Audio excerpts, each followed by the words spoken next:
하나님 말씀 찾겠습니다. 야고보서 5장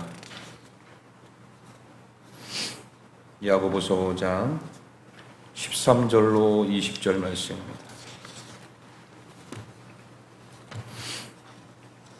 우리 함께 합독합니다. 너희 중에 고난당하는 자가 있느냐? 그는 기도할 것이요 즐거워하는 자가 있느냐? 그는 찬송할지니라. 너희 중에 병든 자가 있느냐? 그는 교회 장로들을 청할 것이요 그들은 주의 이름으로 기름을 바르며 그를 위하여 기도할지니라. 믿음의 기도는 병든 자를 구원하리니 주께서 그를 일으키시리라. 혹시 죄를 범하였을지라도 사하심을 받으리라. 그러므로 너희 죄를 서로 고백하며 병이 낫기를 위하여 서로 기도하라. 의인의 간구는 역사하는 힘이 큼이니라. 엘리야는 우리와 성정이 같은 사람이로되 그가 비가 오지 않기를 간절히 기도한즉 3년 6개월 동안 땅에 비가 오지 아니하고 다시 기도하니 하늘이 비를 주고 땅이 열매를 맺었느니라. 내 형제들아, 너희 중에 미혹되어 진리를 떠난 자를 누가 돌아서게 하면 너희가 알 것은 죄를 미혹된 길에서 돌아서게 하는 자가 그의 영혼을 사망에서 구원할 것이며 허다한 죄를 덮을 것임이라. 아멘. 할렐루야. 오늘 말씀은 반드시 기도해야 할 때라는 말씀 제목으로 함께 은혜 나누겠습니다. 여러분, 신자에게 있어서 이 기도가 중요하다는 것은 너무나도 잘 알려져 있습니다.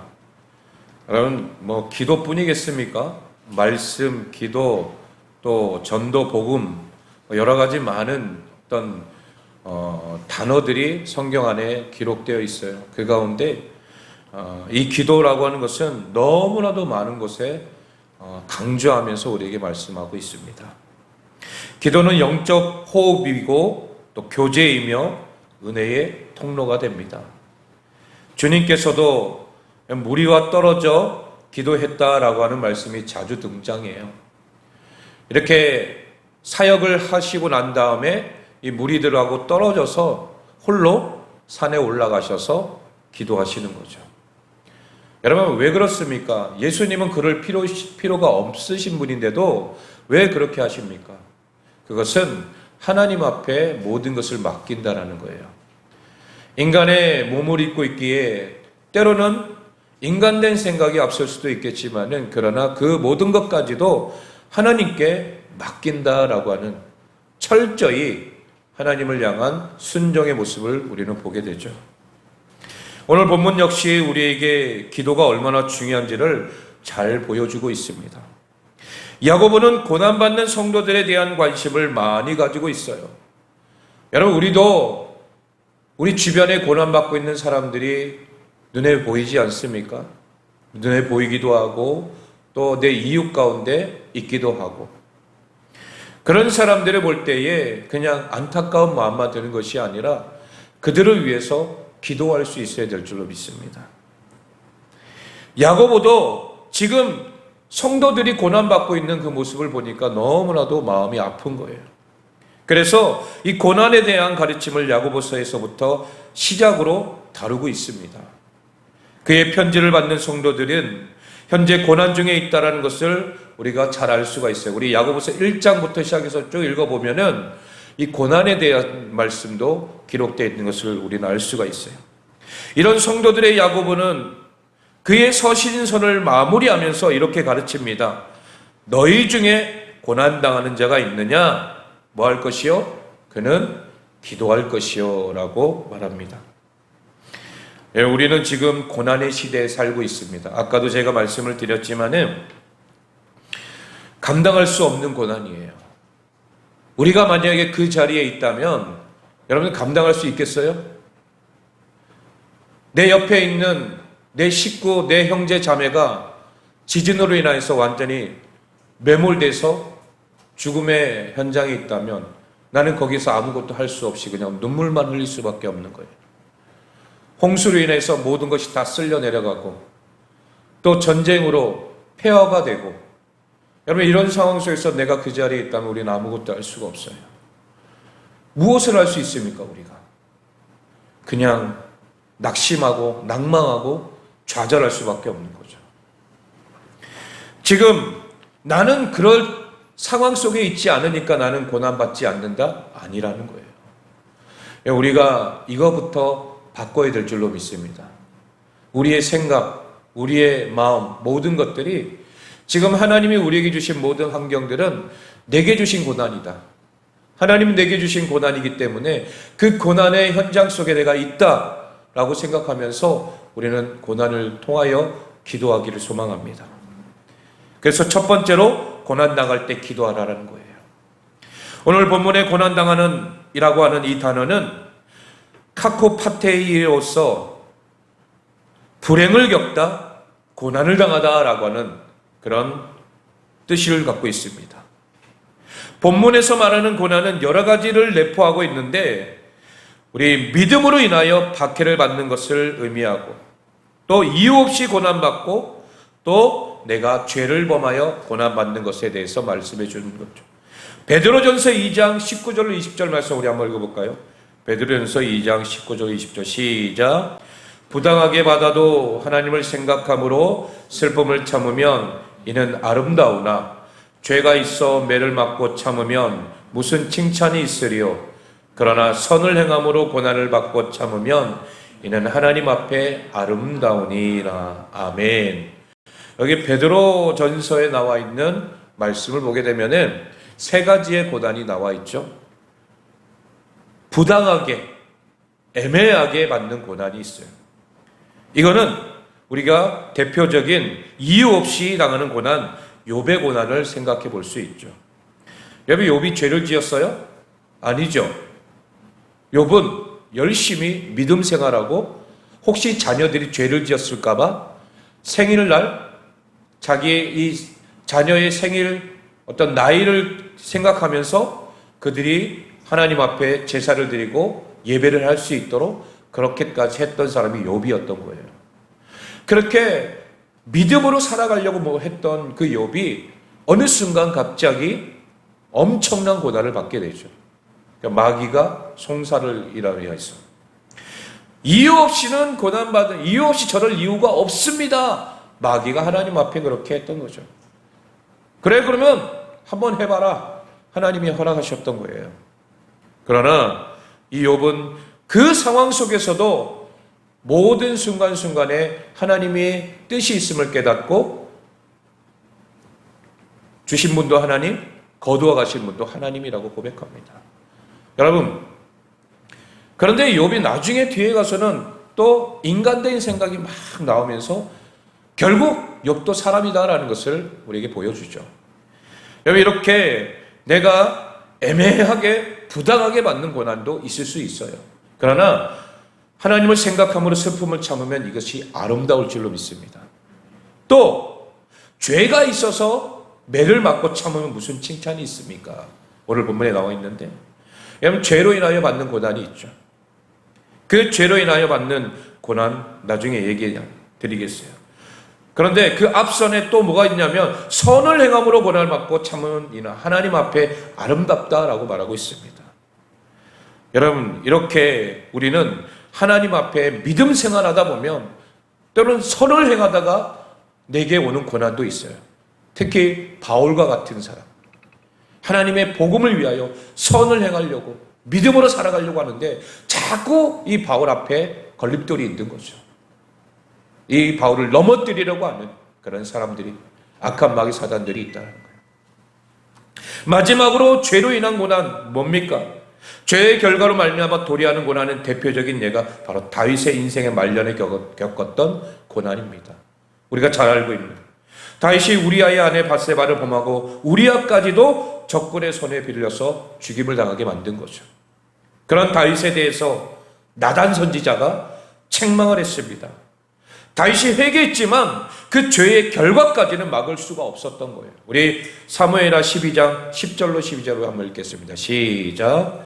이제 내가 나를 업신여기고 햇사람 우리아의 아내를 빼앗아 내 아내로 삼았은즉 칼이 내 집에서 영원토록 떠나지 아니하리라 하셨고 여호와께서 또 이와 같이 이르시기를 보라, 내가 너와 내 집의 재앙을 일으키고 내가 내 눈앞에서 내 아내를 빼앗아 내 이웃들에게 주리니 그 사람들이 내 아내들과 더불어 백주에 동참하리라. 너는 은밀히 행하였으나 나는 온 이스라엘 앞에서 백주에 이 일을 행하리라 하셨나이다 하니. 아멘. 여러분, 하나님께서 다윗의 죄를 용서해 주셨지만 죄의 결과까지는 막아주시지 않는다는 거예요. 죄의 결과로 다윗은 그의 인생 말년에 큰 고통을 겪게 되었죠. 결국 밧세바와 그 사이에서 나온 이 아들이 어떻게 됐죠? 죽임을 당하게 됩니다. 이것은 사울 왕에게 쫓겨다닐 때의 고통과는 다른 고통이에요. 오히려 사울에게 쫓겨다니면서 받았던 고통이 오히려 이 다윗에게 있어서는 의의 고통이죠. 그러나 지금 받는 고통은 죄 때문에 인하여 오는 고통이라는 거예요. 이처럼 우리 인생에는 다양한 고통이, 고난들이 우리에게 찾아옵니다. 본문의 고난이라고 하는 단어는 이 모든 의미를 다 내포하고 있는 거라는 거죠. 여러분, 이 세 가지의 고난들이 우리 안에도 있어요, 없어요? 우리 삶에도 분명히 있다라는 거예요. 고난이 찾아왔을 때 사람들은 그 원인에 대해서 찾기에 바쁩니다. 내게 왜 이런 일이 생겼는지 의구심을 갖는 거예요.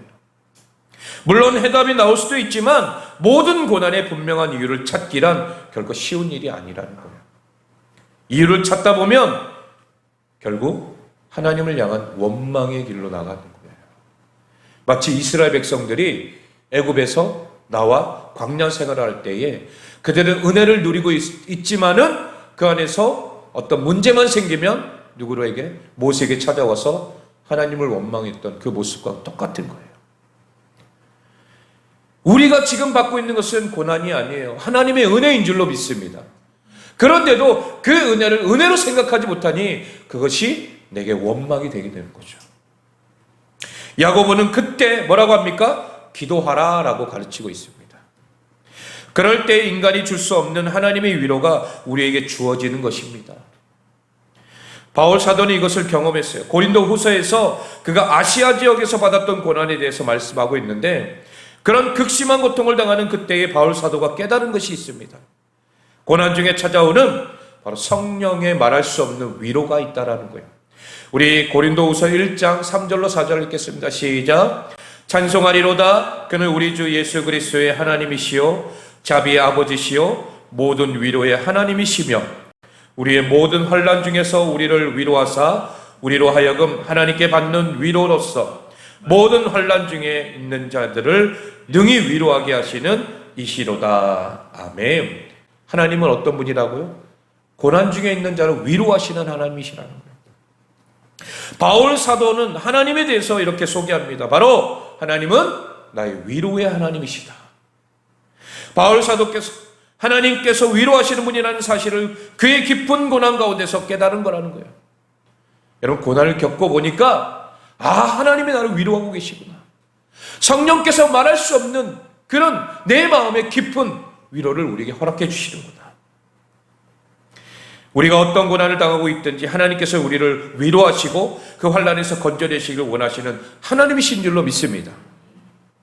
박해의 환난, 죄악의 환난, 이유 모를 수많은 환난에서 우리를 건지시고 위로하시는 분이 바로 우리 하나님이신 줄로 믿습니다. 다윗은 이렇게 고백합니다. 시편 40편 2절 말씀 시작. 나를 기가 막힐 웅덩이와 수렁에서 끌어올리시고 내 발을 반석 위에 두사 내 걸음을 견고하게 하셨도다. 아멘. 여러분, 다윗이 고난 속에서 나온 이 고백들 얼마나 위대한 고백들입니까? 기가 막힐 웅덩이와 수렁에서 끌어올리시는 하나님, 그 하나님 앞에 내가 할 일은 기도하는 것밖에 없습니다. 여러분, 우리가 바로 이 야고보 사도가 우리에게 말씀해 주는 것처럼 우리 또한 고난 당할 때에 기도하시기 바랍니다. 여러분, 고난은 우리의 삶의 모든 것들이 우리의 삶에 찾아오는 고난들이 있어요. 자녀로 인해서 받는 고난도 있을 것이고, 물질로 인하여 받는 고난도 있을 것이고, 관계를 통하여 받는 고난도 있을 것이고, 여러분, 우리는 수많은 고난 속에 살아가고 있어요. 이럴 때 우리에게 뭐 해야 된다고요? 기도해야 될 줄로 믿습니다. 두 번째는 병들었을 때 기도하라는 거예요. 병들었을 때. 여러분, 야고보는 병든 자에게 이렇게 권면합니다. 우리 14절 함께 읽겠습니다. 시작. 너희 중에 병든 자가 있느냐? 그는 교회 장로들을 청할 것이요, 그들은 주의 이름으로 기름을 바르며 그를 위하여 기도할지니라. 아멘. 여러분, 질병이라고 하는 것은 우리 인생에 반드시 찾아옵니다. 여러분, 질병 안 걸린 사람 있어요? 없죠? 어떻게 보면은 아주 작은 그런 감기조차도 우리에게는 계속 찾아옵니다. 지금 우리가 살아가는 시대에 이 코로나 질병으로 인하여서 많은 것들이 달라지고 바뀌어졌어요. 사람들도 이제는 막 두려워하는 거예요. 이 어떤 코로나보다 더 심한 것이 또 나올진 않을까. 왜? 그것 때문에 너무 힘들어했잖아요, 우리가. 이제 조금 나아지려고 하는데 또 변이가 생기고 뭐 또 다른 것들이 생기면은 여러분, 이건 감당할 수가 없는 것이에요. 사람은 어느 누구나 다 죽음에 이르는 그런 질병에 걸리기도 하고 간단한 감기에 걸리기도 해요. 누구에게나 찾아오는 질병이 있다는 거죠. 크든지 작든지 사람은 병들게 되어 있습니다. 이런 질병 가운데서 믿는 자가 해야 할 것은 바로 기도라는 것이에요. 역시 기도예요. 특별히 본문에서는 교회 장로들을 불러서 기도할 것을 명령하고 있습니다. 초대교회에서 장로란 그 교회의 대표자로서 사역자를 가르칩니다. 질병 중에 있을 때 목회자를 불러 기도를 요청하라는 거예요. 큰 교회에서 사역할 때 보면 목사님 제발 우리 집에 와서 기도 좀 해주세요 하는 그런 요청들이 굉장히 많아요. 그래서 신방한단 말이에요. 계속 신방. 하루의 일과가 신방이에요. 신방으로 시작해서 신방으로 끝나는 거예요. 그러다 보니까 어쩔 때는 막 밤 늦게까지 그렇게 할 때가 있어요. 큰 교회는 여러분 다양한 사람들이 있잖아요. 너무나도 많은 다양한 사람들이 있다 보니까 그 사람들이 막 이런 요구 저런 요구를 통해서 기도 요청할 때가 참 많이 있다는 거예요. 오늘 교회 장로들을 불러서 기도할 것을 명령합니다. 그리고 장로는 주의 이름으로 기름을 바르고 기도하라 라고 말씀하고 있습니다. 기름을 바른다는 것은 지금으로 따지면 약을 쓰거나 병원을 찾는 것을 의미하는 거예요. 왜냐하면 당시에 상처를 치료하는 약으로 기름을 사용했기 때문이라는 거예요. 그리고 병자를 위해서 기도하라 라고 합니다. 우리가 병들었을 때에 병원도 찾아야 하고 기도도 해야 하는 것입니다. 여러분, 어떤 사람은 그래요. 지금 이 순간에 기도만 해야 돼. 병원 안 가고 있어요. 그럼 돼요, 안 돼요? 안 돼요. 큰일 납니다. 병원에 갈 땐 가고 그리고 그곳에서 치료받고 하나님 앞에 모든 것을 맡기고 또 기도해야 하는 거예요. 잘못된 신앙관 속에서 우리가 그렇게 살아가서는 안 된다는 거예요. 물론 우리 부모 세대 어르신들은 무조건 기도만 해야 돼. 그렇게 말씀하실 때가 있죠. 저희 아버님도 그래요. 병원 잘 안 가셔요. 진짜 병원 잘 안 가셔요. 그냥 집에서 기도만 하시면서 하나님. 그러면서 하나님의 능력을 체험하곤 해요. 그러나 그게 이제 깨진 게 아버지가 도저히 참을 수 없는 일이 벌어진 거예요. 어디 가야 돼요? 당연히 병원 가야죠. 병원 가셔서 수술하신 거예요. 그때는 왜 병원 가셨어요? 기도하시면 되잖아요. 그게 아니라는 거예요. 우리가 해야 할 때는 하고 그리고 하나님 앞에 맡길 땐 또 맡겨야 된다는 것을 우리가 생각해야 돼요. 그런데 중요한 단어가 나옵니다. 뭐냐면 주의 이름으로 하라는 거예요. 주의 이름으로. 오늘 본문에. 병든 자가 치유되는 이유는 무엇입니까? 바로 기름에 있습니까? 기도에 있어요? 그 자체로는 의미가 없어요. 우리를 치유하시는 예수 그리스도의 은혜로 되는 줄로 믿습니다. 우리 15절 말씀에 보면 믿음의 기도는 병든 자를 구원한다 라고 말했어요. 여러분, 그래서 예수님도 내 믿음이 너를 구원하였느니라 라고 말씀하십니다. 여러분, 항상 예수님은 치료하시기 전에 치료하고 난 다음에 내 믿음이 너를 구원했다 라고 말합니다. 여러분, 병 고침이 문제가 아니에요. 그 인생이 구원받아야 될 줄로 믿습니다. 인생이 완전히 그 모든 것에서 자유함을 받게 되면 여러분 질병도 자유함을 받게 되는 거예요. 그래서 예수님이 그들에게 믿음의 기도를 말씀하는 거예요. 믿음의 기도는 병든 자를 구원하게 한다라는 거예요. 여러분 우리가 믿음이 있고 그리고 또 다른 사람에게 기도를 하게 된다면 여러분 그 믿음의 기도를 통해서 그 영혼이 살아나게 되는 줄로 믿습니다. 이것 역시 기도하는 사람 자체에게 주목하기보다는 기도에 응답하시는 자가 누구인지를 중요하게 생각해야 된다는 거예요. 믿음의 기도라는 것은 어떤 뛰어난 경지에 이른 자를 말하는 것이 아니에요. 예수 그리스도를 믿는 믿음으로 기도한다면 그것이 누구의 기도가 될지라도 역사하는 자가 되는 줄로 믿습니다. 저만이 아니고 목사님만이 아니라 사역자만이 아니라 여러분들도 믿음의 기도로 하나님 앞에 나아가면 하나님 역사하실 줄로 믿습니다. 누구를 의지합니까? 하나님 예수 그리스도를 의지하는데 그 이름을 의지하는데 역사 안 하면은 뭐가 문제예요? 하나님이 문제죠. 그래요. 야고보는 그러면서 역사적인 예를 드는데 그것이 바로 뭐예요? 엘리야를 오늘 들어서 말씀합니다. 17절 말씀에도 보면 뭐라고 얘기합니까? 우리와 성정이 같은 뭐예요? 사람이라는 거예요. 여러분 엘리야가 뛰어나긴 뛰어났죠? 귀한 사역들을 감당했어요. 많은 사람들의 놀라운 역사를 일으켰어요. 기적을 일으켰어요. 그러나 오늘 바울은 뭐라고 얘기합니까? 야고보 사도는 우리와 같은 성정을 가진 사람이다라고 말하고 있습니다. 똑같은 사람이라는 거예요. 이 말씀은 엘리야가 어떤 특별한 인간이 아니라는 거예요. 엘리야라는 위대한 인물이었기 때문에 비가 내린 것은 아니라는 거예요. 그런데도 우리와 같은 인간이었다라는 사실을 강조하고 있는 것입니다.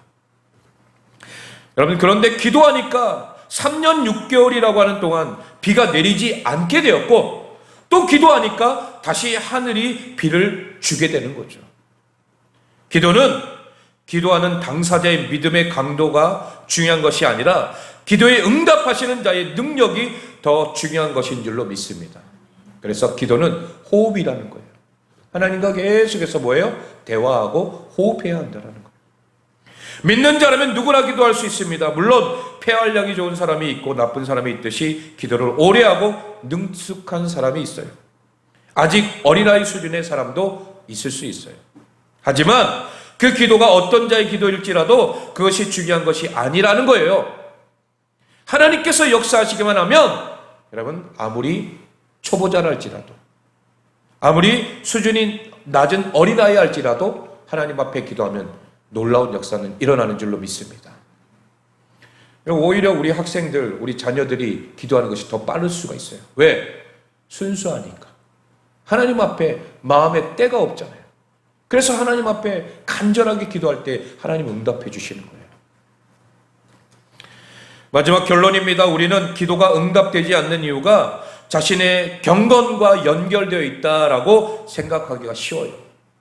그러나 야고보는 우리가 응답받지 못한 이유에 대해서 이렇게 말합니다. 야고보서 4장 2절 시작. 너희가 얻지 못함은 구하지 아니하기 때문이요. 아멘. 왜 응답받지 못합니까? 구하지 않기 때문이라는 거예요. 예수님께서도 우리에게 이렇게 말씀하십니다. 마태복음 7장 7절 시작. 구하라 그리하면 너에게 주실 것이요 찾으라 그리하면 찾아낼 것이요 문을 두드리라 그리하면 너에게 열릴 것이니. 아멘. 우리의 삶에 고난이 찾아올 때에 또 질병이 찾아올 때에 뿐만 아니라 모든 상황 속에서 우리는 기도해야 될 줄로 믿습니다. 그런데 많은 신앙인들이 뭐예요? 기도하지 않아요. 우리의 삶 가운데 왜 놀라운 하나님의 역사가 나타나지 않습니까? 주님과의 친밀한 교제가 왜 불가능합니까? 죄송합니다. 바로 기도하지 않기 때문이라는 거예요. 예수 그리스도를 믿는 믿음으로 모든 상황 가운데 기도로 주님께 나아가시기를 주님의 이름으로 축원합니다. 우리가 합시다 할 때에 내가 실천에 옮기며 하나님 앞에 기도하며 나아간다면 하나님이 역사하실 줄로 믿습니다. 제 말이 아니에요. 하나님이 우리에게 주시는 놀라운 능력의 말씀인 줄로 믿습니다. 이제 다음 주면 마지막 기도 설교를 하게 되는데 응답받는 기도에 대해서 함께 말씀합니다. 우리가 하나님 앞에 응답받고 기도가 어떻게 해야 되는지를 우리가 알게 된다면 우리는 안 할 수가 없는 거예요. 오늘도 이 말씀 붙잡고 날마다 하나님의 은혜 가운데 기도하면서 하나님을 경험하고 또 체험하며 나아갈 수 있는 거룩한 주의 백성들 되시길 예수 그리스도의 이름으로 축원합니다.